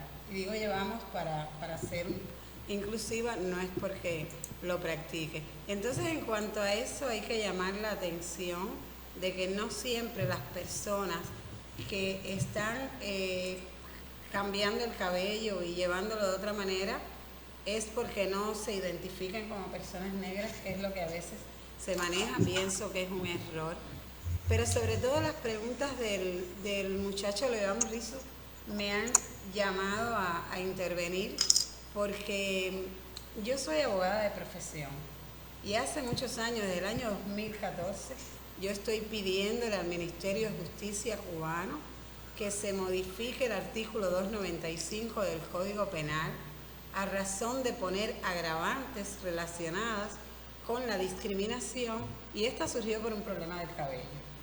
En la Escuela de Hotelería y Turismo de La Habana, en el Hotel Comodoro, una profesora, en ejercicio de sus funciones, sacó un peine y le dijo a una alumna que llevaba un afro, la alumna hoy por hoy lleva el pelo laseado, que hasta tanto se peinara ella no comenzara la clase, no comenzaba su clase. Y eso primero provocó risa en los alumnos y luego trajo consigo que los alumnos le decían, pero mija, cámbiate el pelo para que ella empiece, pero dale. Y bueno, hasta que la muchacha inventó allí, la profesora comenzó. Mi hija, muy conmovida, me hizo la historia y yo fui hasta la escuela al día siguiente y hablé allí con los directivos, porque consideré que eso era ofensivo, que era discriminatorio y que era un problema. Y a partir de ahí y otras cuestiones que una descubrió en los estudios que ha realizado, pues comencé a solicitar que ese agravante se viera si el acto de discriminación se comete por un profesor en función de su tarea escolar, pues el delito del 295 debe ser más grave, así como otros ejemplos que he puesto. Y hago alusión a ello porque la discriminación por el tema del cabello transita a veces de manera silenciosa, pero hay organismos y entidades actualmente, incluso en nuestro país, no porque sea la voluntad política del Estado, siempre lo dejo claro, pero hay organismos que ahora mismo dicen como requisito que el cabello debe estar laseado, que no puedes venir en lo que llaman despeinado por llevar el cabello natural. Y esto es algo que lo quiero acotar porque a veces no es solo la familia, las instituciones que responden al Estado a través de sus operadores deben tener cuidado cómo se manifiestan en el sentido del tema del cabello. Quería hacer la reflexión porque casi siempre nos referimos a la casa, a la familia, que es importante, que es el primer pilar, pero los operadores de la actividad social pues tienen responsabilidad también a no discriminar según la forma en que la persona lleve el cabello, porque sería una violación de los derechos civiles y ciudadanos. Hay una cosa que se llama derechos personalísimos, y en esos derechos personalísimos está que usted se viste o lleve el cabello como usted desee. Muchas gracias, Deine. Muchísimas gracias. La verdad, Amanda, si me permites, es muy importante lo que acaba de decir también, el hecho de que a veces en la casa las experiencias es el hecho de que, mija, vete a peinar, pero es más una cuestión de protección. En mi caso, como mami sabe la situación, que lo que se piensa, ¿no?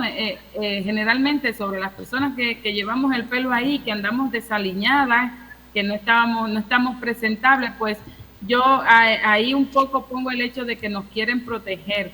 Pero sí, en relación a lo que comentaste con la cuestión de dentro de la comunidad afro, cuando no todo el que lleva el pelo afro tiene una conciencia racial, sobre las implicaciones políticas de llevar el pelo afro. Entonces, también yo, que tengo esa conciencia, también puedo ahorita decidir cortarme el pelo o laciarme el pelo y no cambia esa conciencia que tengo sobre las implicaciones políticas y raciales de mi cuerpo, de mi persona, de mi pelo. Entonces, pero es una carga que todavía estamos lidiando muy.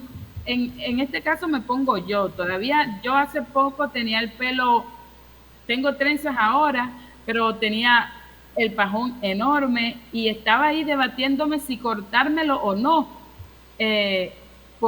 También por un tema de que, bueno, me lo corto, no me lo corto.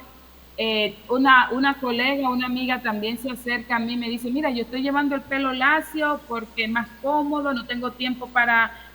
Y todo eso, y yo le dije, oye, suéltalo, porque al final no podemos caer entonces ahora como en esa presión de, ok, si me laceo el pelo, no, aquí lo que estamos diciendo es más una cuestión de conciencia sobre lo que eso implica y sobre las acciones, como acaba de decir la joven, sobre los operadores, ¿no? de las instituciones del Estado y del Estado mismo. Entonces, no es una cuestión simple de que todo el que lleva el pelo afro está haciendo un acto político consciente de lo que se está, y no todo el que lleva el pelo lacio, siendo una persona afro, está en desconocimiento de las implicaciones que tiene, de las implicaciones políticas que tiene el pelo afro. Entonces, es un proceso también, es un proceso dentro de la comunidad y es un proceso muy personal también,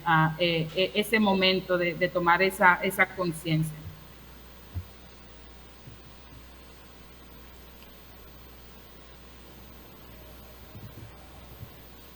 ¿Algún otro participante en sala o que esté conectado quiere hacer algún comentario?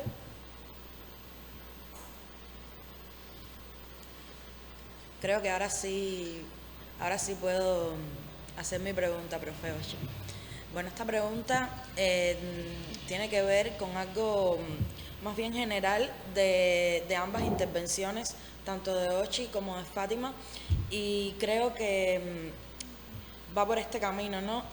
Yo reconozco en la estética afro una experiencia común para todos y para todas, de discriminaciones, de vejaciones, de estereotipos que se refuerzan y se asocian a lo que es ser, a lo malo, a lo feo, a lo que está, a lo que es negativo desde algún punto de vista. Y creo que esto nos habla de la necesidad de producir nosotros mismos como sujetos nuestras propias producciones de conocimiento, nuestras propias fuentes, que nosotros mismos podamos hacer un conocimiento colectivo que dé respuestas a todas estas necesidades que tenemos de responder si realmente llevar el pelo rizado está mal, si realmente tener algún atributo físico determinado es incorrecto. No lo es, por supuesto que no lo es, pero creo que necesitamos hacerlo nosotros como comunidad y encontrar en nosotros mismos nuestras propias fuentes. Y en ese sentido, la pregunta sería, ¿por qué creen ustedes que es tan importante reconocer en nuestras propias experiencias y nuestras propias producciones de conocimiento las vías para la lucha anticolonial, que en definitiva es una de las cosas de las cuales intenta hacer producir conocimiento este taller? Creo que es muy buena pregunta. Y eso tiene que ver con la importancia que le damos por ejemplo, a la ancestralidad. Es decir, nosotras no somos las primeras, ni vamos a ser las últimas. Detrás de nosotros y nosotras, y cuando digo detrás es una vaina totalmente lineal, porque, por ejemplo, las luchas de nuestras ancestras, inclusive de nuestras madres. Mi madre, por ejemplo, que ya murió, está siempre conmigo, es decir, es parte de mi presente. Y es sobre mi madre, sobre mi abuela, pero también sobre Lemba, sobre Enriquillo, ¿no? Esos ancestros de nuestra lucha anticolonial que aprendemos. Entonces, esa es precisamente lo que la historiografía oficial ha querido siempre que no conozcamos. Por eso en las escuelas no nos dan suficientemente ciertas historias, como por ejemplo la Revolución Haitiana. La Revolución Haitiana, que ustedes saben, fue una revolución que hicieron los esclavizados y esclavizadas, terminó con el sistema colonial, terminó con la esclavitud. Sin embargo, en Dominicana, en mi época de primaria, la Revolución Haitiana tal vez me la dieron algún día así pasada, pero no con la importancia que tiene. Entonces, no se da todavía. Exacto, no se dice nada, porque no conviene, digamos, crear una conciencia anticolonial por parte de la mayoría del pueblo dominicano, porque, como decía Fátima, yo le digo Nikki, porque así le decimos en Dominicana, tiene que ver con cómo siempre separarnos de Haití, ¿no? Y en la medida que no haya informaciones sobre ese proceso anticolonial, pues obviamente la gente va a seguir siendo anti-haitiana. Por eso yo estoy totalmente contigo, Amanda, en el sentido de que necesitamos producir nuestros propios conocimientos. Pero ese conocimiento no es que lo vamos a inventar, es que ya está. Y a partir de ahí, nosotras recreamos, inventamos de nuevo, etcétera, porque se ha tenido una particularidad, las comunidades afro a nivel general, es que resistieron al sistema colonial desde el mismo momento que lo subieron al barco. Y eso lo tenemos que recuperar como parte de nuestras historias. Pero además, hay una cosa que yo he planteado siempre y tiene que ver con esta relación problemática que tenemos con la academia, por ejemplo. No podemos seguir dejando que la gente blanca nos estudie y que seamos sencillamente objeto de estudio. Nosotras y nosotres tenemos que hacer nuestras propias investigaciones de nuestros propios procesos políticos, de lo que nos interesa, digamos, investigar para poder reforzar nuestros discursos y nuestras prácticas políticas, ¿no? Y eso siempre se hace en colectivo. O sea, una cosa es que yo vaya a la academia y haga un doctorado, etcétera, pero el conocimiento que surge de ahí no es mío. Es parte de la construcción colectiva que hemos hecho todo el tiempo. Entonces, yo creo que un proceso de descolonización del saber implica necesariamente preguntarnos qué es lo que entendemos por conocimiento. Si es el que nos dan siempre en las academias, en las escuelas, de gente blanca, de gente, de los caudillos, de la gente que supuestamente Colón descubrió América, que entonces los grandes representantes del Estado. ¿Esa es la historia que nos conviene? O, digo, está bien conocerla, ¿no? Para ver cómo es que se hace una representación también de estas élites históricas, pero yo creo que tenemos conocimiento en todos lados, desde el mismo momento que montaron a nuestros ancestros y ancestras en los barcos hasta el día de hoy en nuestras propias comunidades. O sea, si hay algo que nos afecta a nosotros y a nosotras en términos de nuestra subjetividad, es lo que nos enseñan nuestras abuelas, nuestras madres, hasta la vecina. Y eso no lo consideramos conocimiento, y es conocimiento para nuestras vidas, para la sobrevivencia, para todo, ¿no? Como decía Nikki, en relación al cabello, nuestras madres dicen, peínate bien para que la gente, como una forma de protección. Entonces yo sí creo que o sea, un proceso anticolonial, decolonial, necesariamente tiene que partir de eso, de todo, de sacar todo lo que nos ocultaron y saber por qué lo ocultaron, ¿no?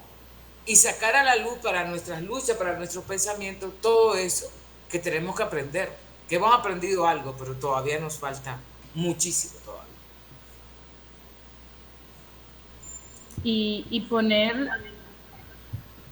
ponerle frente. Es decir, yo en otros espacios he iniciado tal vez algunas disertaciones diciendo como en un primer momento, bueno, se supone según lo que se ha establecido de que yo, una mujer negra de Pedernales, fronteriza, no deba estar aquí conversando, enseñando nada, porque no tengo nada que enseñar, según lo que... Entonces, el hecho de que esté aquí, el hecho de estar en estos espacios, el hecho de atreverme, luego de muchos miedos y de muchas circunstancias, porque todavía no nos atrevemos a creer en nosotros y en lo que sabemos y en lo que podemos aportar. Y Zuleika puede aquí comentar un poco la experiencia, hasta no tan agradable, ¿no? De que pueda yo estar aquí el día de hoy participando, y no es más que ese miedo que tenemos a creer que nuestras experiencias también son portadoras de conocimiento. Por eso mi intención lo pongo sobre el papel, ¿no? Que quiero tener esta oportunidad también un poco como para exorcizar todo ese malestar que generó esa experiencia muy particular y muy traumática en mí. Traumática por la visibilidad y la exposición, no en sí por lo que ya significaba. Entonces, esa es una práctica que debemos hacer, que debemos ejecutar. Somos portadores de conocimiento desde nuestros espacios, porque nos han enseñado que quienes tienen que hablar y quienes son los portadores de conocimiento son blancos, hombres, desde la academia. Entonces, no nos creemos en capacidad de que esas experiencias súper particulares generen una serie de reflexiones que nos hagan el día de hoy entender cómo opera el mundo y cómo está construido, y también con ese entendimiento romper todas esas prácticas y poder ver otras formas de pensar y otras formas de aprender y de compartir y de estar, ¿no? en esos espacios. Entonces, para mí la práctica más directa es esta. Conversemos, hablemos. Las reflexiones que se generan desde nuestras experiencias particulares, que ahí le estamos dando vuelta en nuestra cabeza, en nuestros espacios, y nos quedamos con ellas, expongámoslas y veamos que también otras personas puedan identificarse con ellas, y así se van creando nuevas formas y nuevas estrategias de presentar. Para mí, constantemente sigue siendo romper, ¿no? Romper, y todavía sigue siendo difícil, porque no sale del todo, pero aquí estamos metiendo mano, como decimos aquí en la isla, así que... Le damos la palabra a Elizabeth Arrua.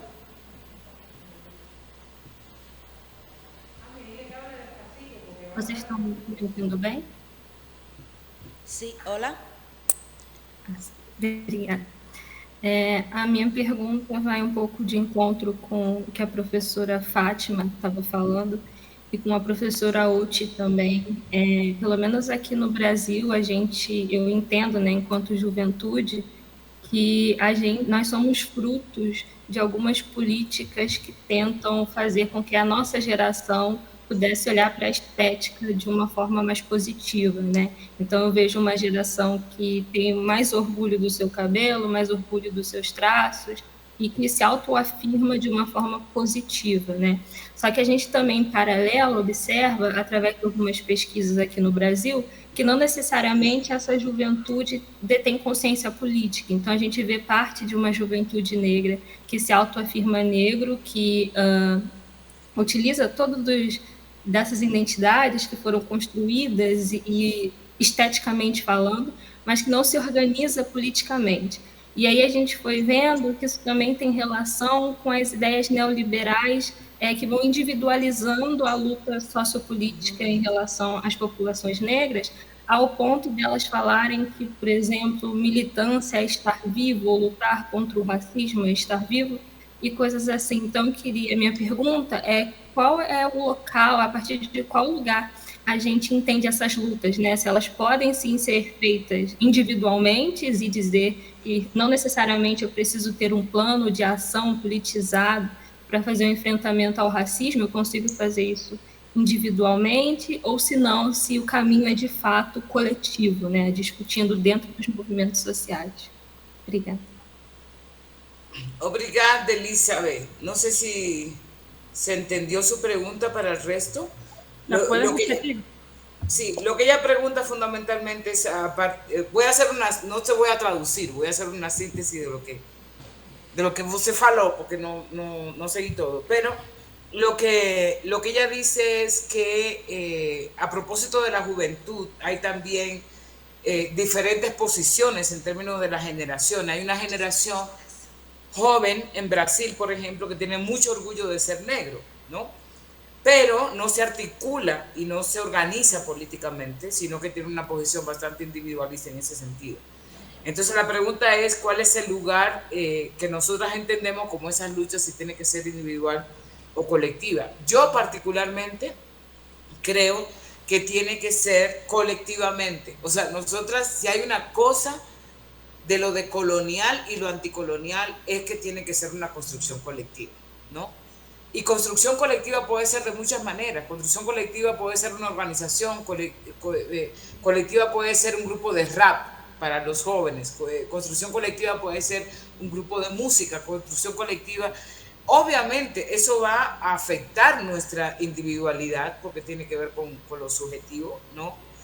Pero muchas veces estas lógicas individualistas de la conciencia negra, solamente para mí, eso no impacta demasiado para una comunidad mucho más amplia. Y además, el riesgo de eso precisamente es que el capitalismo asume esa individualidad y la hace entonces mercado. Yo creo que cuando estamos en un proceso colectivo, que estamos todo el mundo reflexionando sobre eso, nos da más elementos para que esa lucha tenga mayor consistencia en términos del tiempo y en términos de los discursos y las prácticas políticas. Entonces yo soy de las que digo que siempre tenemos que estar articuladas a algo colectivo para que la lógica individualista neoliberal no nos atrape, aunque sea en la conciencia negra, ¿no?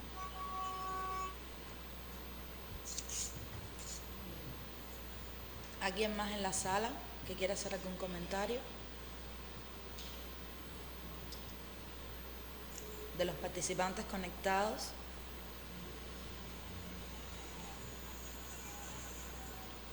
Bueno. Sí, por favor.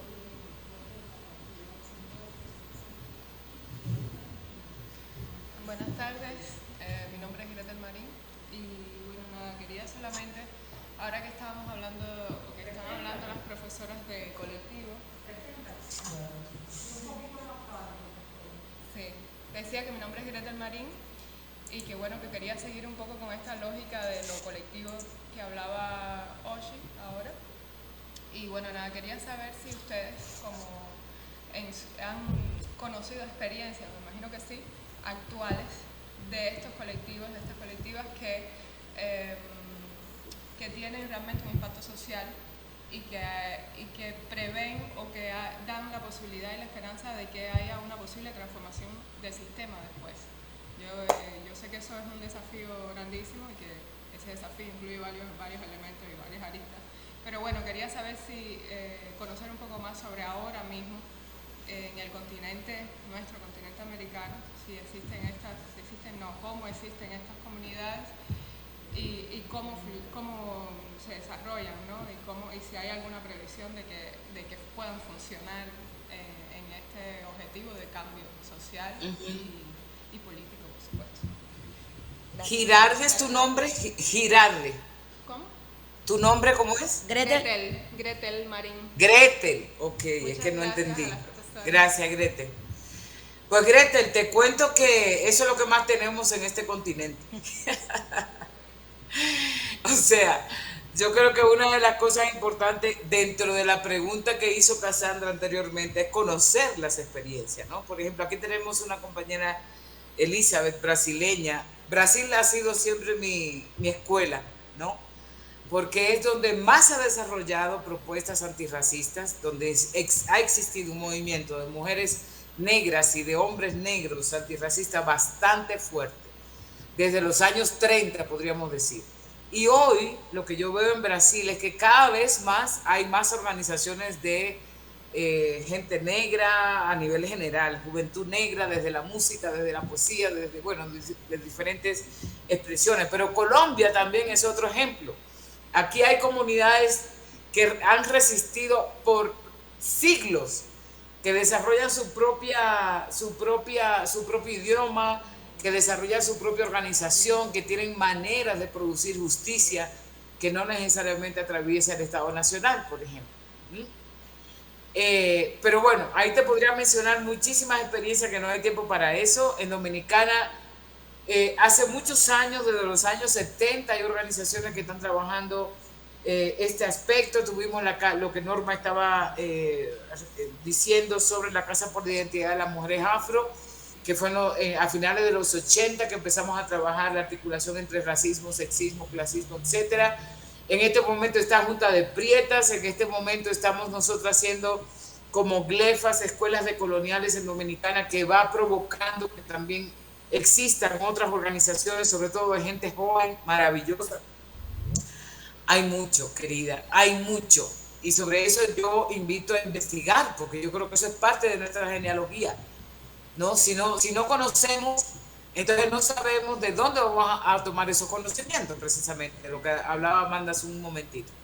Entonces sí, hay muchísimas organizaciones, muchísimos movimientos que están, no solamente en resistencia, que están transformando las relaciones sociales para evitar que el racismo, que las políticas neoliberales se lo coman y lo asesinen totalmente.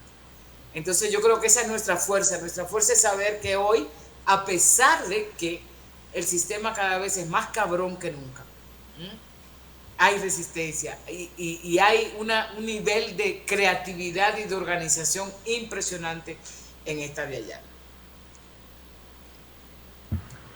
Somos muchos.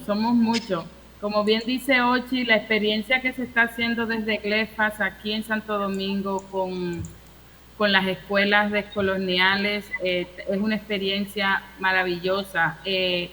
Este año también participaron algunos jóvenes de Haití, lo que nos permite ver que se puede ir dando esa coordinación, ¿no? Y esa interacción entre lo que estamos haciendo en este sentido aquí en la isla.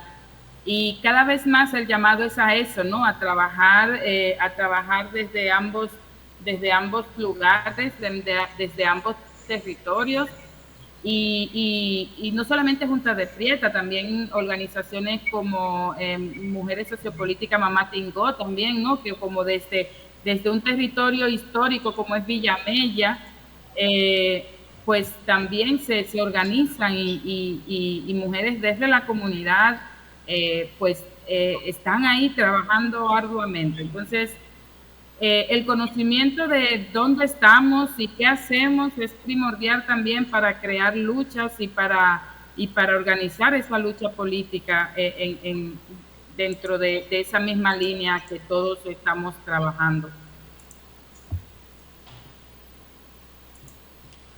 ¿Alguna otra intervención antes de finalizar? Sí, yo quería preguntar.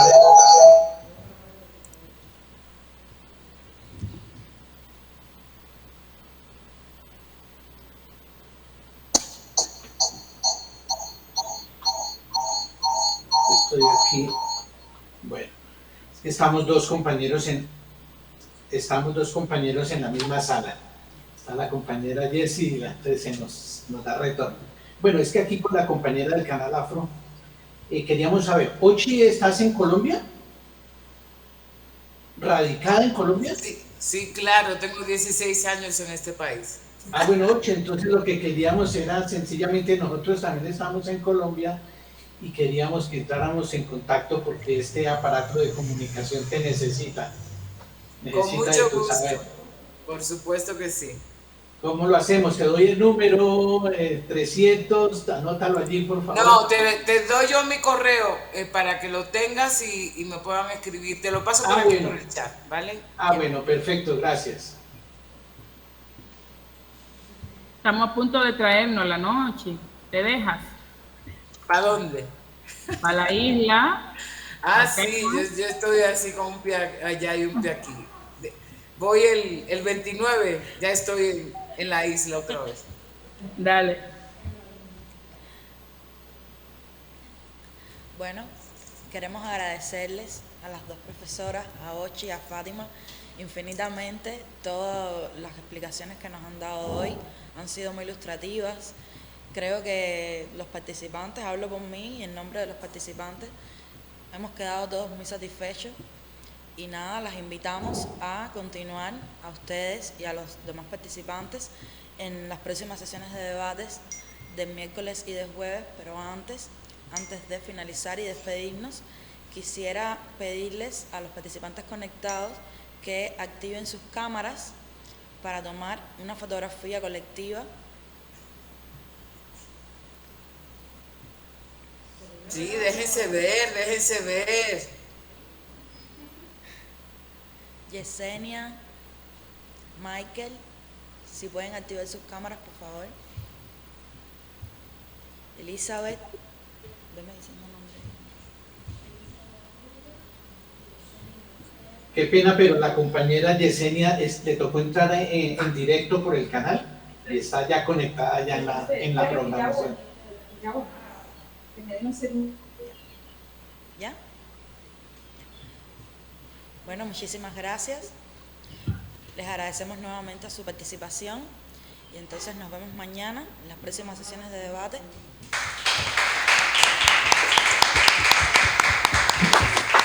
Muchas gracias a todas, especialmente a Zuleika por todo el trabajo y todo el equipo de Casa de las Américas. Decirles que siempre estamos con Cuba, que estamos en contra del jodido bloqueo gringo y que vamos a seguir luchando desde esta diáspora. Así que muchos abrazos a todos y a todas. Un abrazo, encantada, gracias. Gracias, Amanda. Gracias, Fátima. Chao. Chao.